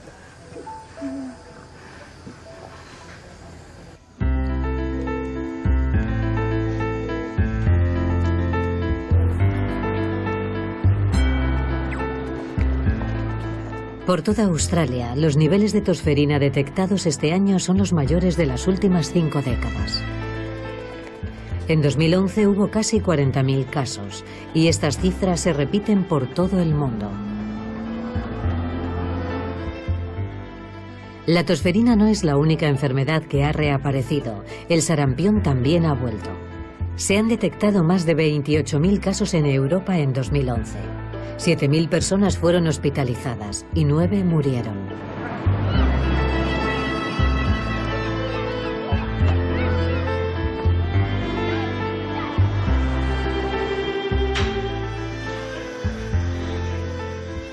Hace una semana, Christina Lederbarrow, de 26 años, era una enfermera que trabajaba en este hospital. Hoy es una paciente con sarampión, sufre una fiebre peligrosamente alta y es incapaz de respirar sin ayuda. La madre de Christina, Elaine, la visita cada día en esta sala de aislamiento. Pensaba que a estas alturas ya casi habría superado la enfermedad, pero necesita más tiempo. Es asmática y se le ha agarrado al pecho. Eso hace que le dure más, supongo. Como soy investigador, estoy de guardia en el ala de enfermedades contagiosas y llegué aquí sin haber visto un caso de sarampión en adultos en toda mi vida.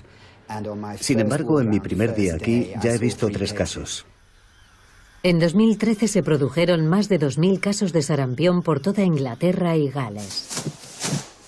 Esta es la tasa más alta en casi 20 años. Una enfermedad apenas vista por una generación entera ha vuelto. ¿Cómo te encuentras? Sigo con náuseas. Sigues con náuseas. La erupción es bastante grande en la espalda.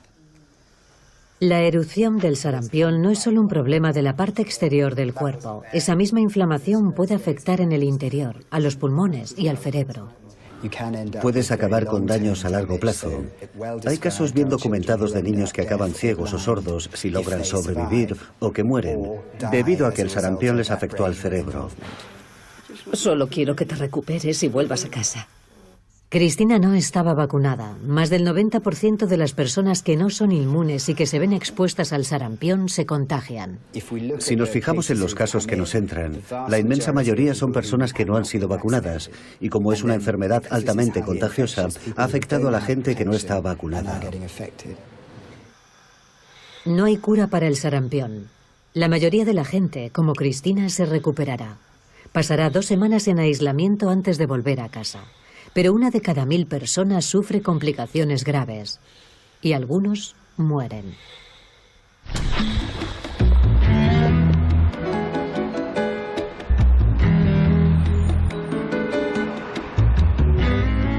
El doctor Paul Offit es un pediatra experto en las enfermedades infecciosas y su historia. También es el coinventor de una vacuna que se calcula salva varios cientos de miles de vidas cada año. Todos tenemos nuestras opiniones. La mía es que trabajo en un hospital y, por ejemplo, en 1991 en Filadelfia hubo una gran epidemia de sarampión. El foco fueron 2 iglesias fundamentalistas en las que decidieron no vacunar a los niños. Como consecuencia, unas 600 personas de ambas congregaciones se contagiaron de sarampión. La enfermedad se extendió a la comunidad colindante. De los 9 niños fallecidos durante esa epidemia, 7 murieron en nuestro hospital. Nosotros tuvimos que verlos, mientras tratábamos de ayudarles. Nuestro trabajo es intentar salvar sus vidas, pero cuando estás ahí sin poder ayudarles y viéndoles morir, eso te afecta. Por improbable que parezca, este hombre también es un gran defensor de las vacunas.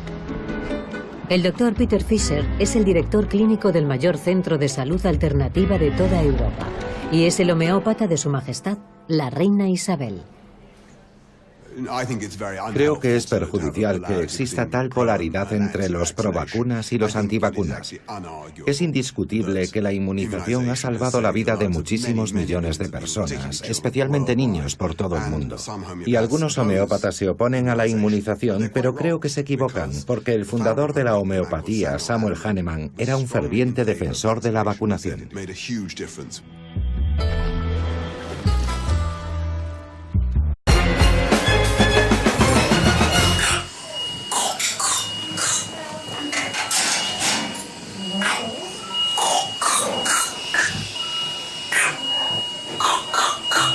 Enfermedades casi erradicadas hace 40 años por las vacunas, como la tosferina o el sarampión, están resurgiendo en la sociedad occidental por el descenso en la protección inmunológica. Hay gente que cree que no es necesario vacunar a sus hijos, porque tenemos un sistema inmunológico muy bueno. Pero se olvidan de que esos bichos que nos rodean han estado coevolucionando con nosotros, a veces durante millones de años, y en algunos aspectos son más inteligentes que nosotros. Cuanta más gente a mi alrededor esté protegida, menos posibilidades tengo de encontrarme con alguien que tenga la enfermedad. Pero hay casos de reacciones atípicas y graves ante una vacuna, que generan desconfianza entre la población y el consiguiente rechazo a la inmunización. Sufría convulsiones muy violentas. Echaba espuma por la boca. Estaba temblando. Y yo no sabía qué hacer.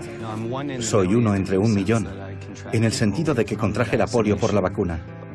Las vacunas, como cualquier otro procedimiento médico, pueden provocar daños, pero si las observamos objetivamente, con todo lo que hemos aprendido después de 200 años fabricando vacunas, podemos afirmar que sus beneficios superan claramente a los riesgos. El colectivo científico médico asegura que mientras la enfermedad exista en algún lugar de nuestra comunidad, estamos en peligro. ¿Cómo decidimos entonces si debemos vacunarnos o no? ¿Y qué riesgos entraña? Amor, miedo y vacunas. A continuación, en Documentos TV.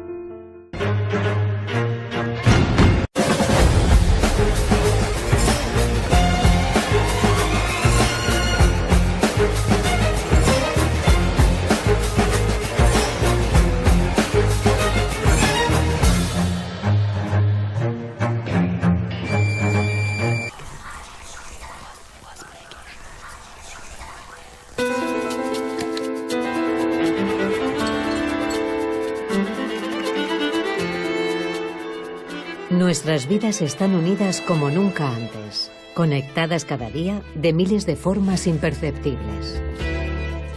La humanidad es como un tapiz, donde cada hilo individual juega un papel.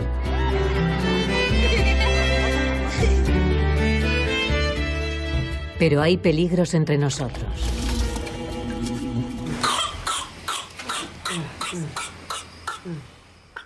Enfermedades apenas vistas durante toda una generación están volviendo. El sarampión es una enfermedad asociada a los niños. Jamás la asociaríamos a un adolescente ni a un adulto. Por todo el mundo hay niños enfermando y muriendo debido a que sus padres evitan ponerles las vacunas. En cuestión de 10 horas, pasó de estar jugando a morir en mis brazos. Fue así de rápido. Si las tasas de inmunización mediante la vacunación comienzan a disminuir, se producirá un resurgimiento de las enfermedades. El resultado podría ser un auténtico tsunami de enfermedades. Pero hay casos de reacciones atípicas y graves ante una vacuna. Y eso va minando la confianza de la gente. Sencillamente me dijeron, lo sentimos, pero su hijo sufre algún tipo de parálisis y no sabemos por qué. Es como vivir con una bomba. En un minuto puede pasar de reírse a sufrir un ataque.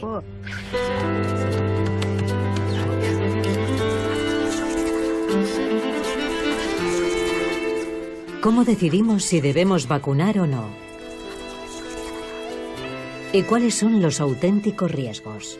Creo que la clave es la comunicación, la sinceridad. Y pienso que la comunidad médica tiene que poner todas las cartas sobre la mesa. No se trata de decir, oh Dios mío, tengo miedo, y que ese sea el fin de la conversación. No, ese es el comienzo de la conversación.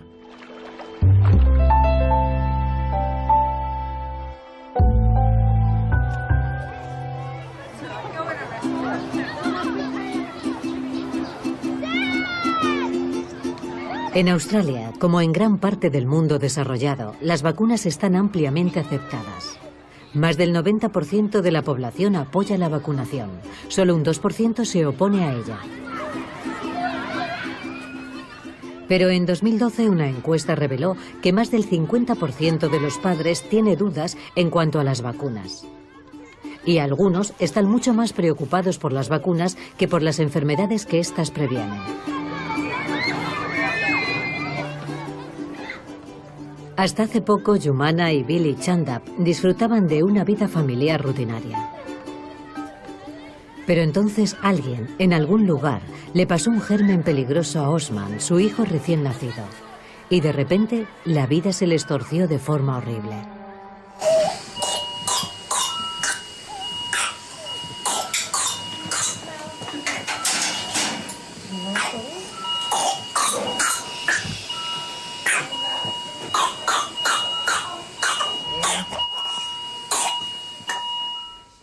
Osman Chandap tiene 7 semanas de vida.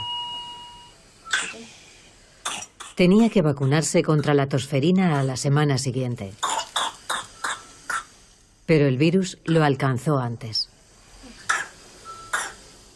Su madre, Yumana, lo trajo al hospital hace 2 días. Lo que empezó como una rinitis y un ligero resfriado se ha convertido en una sucesión de episodios aterradores en los que el bebé lucha por respirar. La tosferina o pertussis, como se la conoce formalmente, puede ser mortal. Es el comienzo de una conversación que dice, esto es algo de lo que deberíamos preocuparnos. El doctor Brian Fickmund Fisher es psicólogo y científico. Su trabajo se basa en comprender lo que pensamos del riesgo. Trabaja en la Universidad de Michigan, donde en este hall, en 1955, se anunció la primera vacuna contra la polio. La vacunación es arriesgada, no es una percepción, es arriesgada. Hablamos de inyectar cuerpos extraños en nuestros cuerpos y dejar que nuestro sistema inmunológico reaccione ante ellos. Sinceramente, esa es una de las cosas más importantes que debemos saber. No está mal tener miedo, porque nuestra comprensión de las vacunas es algo que debería provocar miedo en nosotros. Pero una vez que nos demos cuenta de que una vacuna, por definición, hará que tengamos miedo, tenemos que hacernos la siguiente pregunta. ¿Por qué debería hacerlo?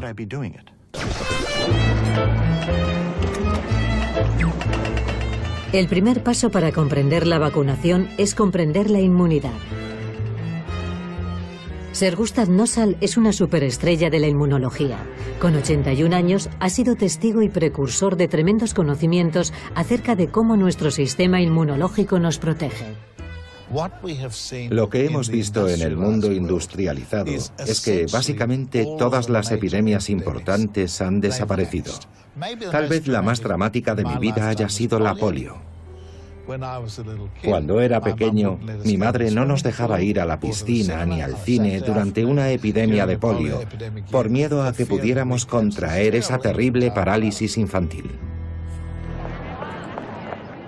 Cada día nos encontramos con miles, incluso millones de gérmenes. La mayoría son inofensivos y algunos son beneficiosos, pero hay gérmenes peligrosos a los que hay que detener. La inmunidad es un maravilloso sistema natural de defensa del cuerpo humano. Depende de que los glóbulos blancos de la sangre se multipliquen rápidamente para protegerte contra una enfermedad. Imagínense millones de células inmunológicas, como los glóbulos blancos, todas en busca de gérmenes concretos. Si ven algo peligroso como la gripe, se preparan para luchar. Cuando el virus de la gripe entra en tu cuerpo, los glóbulos blancos van a por él y se enfadan. Los glóbulos se arman y luego se replican, creando un ejército de clones. Luego lanzan poderosos agentes que luchan contra los gérmenes, llamados anticuerpos, y que marcan a aquellos de los que deben librarse. En cuanto el germen ha sido expulsado, el ejército inmunológico rompe filas, pero deja atrás de sí unas células de memoria. Su trabajo es recordar al invasor y dar la alarma si vuelve a aparecer. Cuando nacemos, aún no tenemos un sistema inmunológico muy maduro. Por tanto, si un bebé contrae una infección, es tremendamente vulnerable. Hay gente que cree que no es necesario vacunar a sus hijos, porque tenemos un sistema inmunológico muy bueno. Pero se olvidan de que esos bichos que nos rodean han estado coevolucionando con nosotros, a veces durante millones de años, y en algunos aspectos son más inteligentes que nosotros. Han elaborado formas de evitar nuestro sistema inmunológico a menos que lo armemos con antelación. Por tanto, los glóbulos blancos no serían lo bastante rápidos ni lo bastante inteligentes si no les hubiéramos dado una inmunización previa. Lo que hace una vacuna es enviar un impostor, una versión debilitada o muerta del germen, lo bastante como para ser reconocida. Las células inmunológicas montan la defensa. Pero como la amenaza es baja, rápidamente se dispersan. Sin embargo, han creado las importantísimas células de la memoria. El sistema inmunológico ahora está preparado para el germen real, sin que se haya provocado una enfermedad grave. Cuando la mayor parte de la población está vacunada, las comunidades están protegidas, pero si las tasas de vacunación descienden, las comunidades pueden volverse vulnerables. Por ejemplo, como el sarampión es tan infeccioso, necesitamos un 95% de cobertura de vacunación. Si esta cae solo un poco, digamos al 89%, como pasó hace poco en Francia, el impacto puede resultar dramático.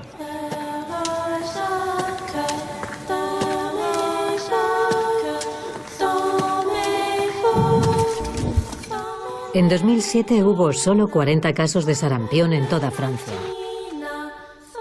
Pero en 2008 una niña de 10 años regresó de sus vacaciones en Austria. Volvió al colegio y jugó con algunas amigas. Estas jugaron con sus hermanos, que luego volvieron a sus colegios. Y varios días después las niñas se pusieron enfermas, pero cuando se dieron cuenta de que era sarampión ya era demasiado tarde. La infección pasó de colegio en colegio, de distrito en distrito, infectando a la población susceptible de ser infectada. Hasta que en 2011 hubo más de 15.000 casos y al menos 6 personas murieron. Creo que el sarampión es el mejor ejemplo en cuanto a un caso actual de inmunización inadecuada y sus consecuencias.